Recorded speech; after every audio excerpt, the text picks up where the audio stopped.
exceeded expectations. Coming here, I didn't know what to expect, but in launching Helponomics, it was quite a good concept, especially because of what FNB has done. So when we put help and the economics and business together, we came up with the concept of Helponomics. And at the core of it, it's us actually being the cheerleader for our businesses and letting them do what they do best, which is to conquer. So we're creating platforms to really celebrate a lot of businesses. So a big drive for us is to celebrate and elevate lots of unstoppable business. And one thing that is really special about South African businesses is that they are unstoppable in doing that. Tonight is actually a celebration of them, of their unstoppable nature, of the contribution they make. It's our business communities that are going to make that difference.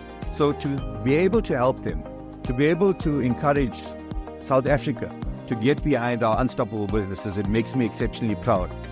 Being unstoppable to me means achieving my dreams and not having any limits and really going for it.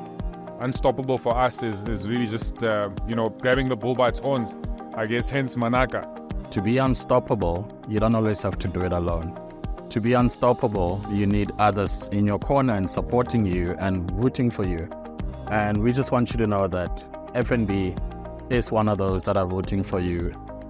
We will be unstoppable. Our businesses will be unstoppable, our country will be unstoppable, and our economy will be unstoppable. Because ultimately, it's not rocket science. Help does change everything. Find wellness, find balance, but keep going because we need you to be unstoppable.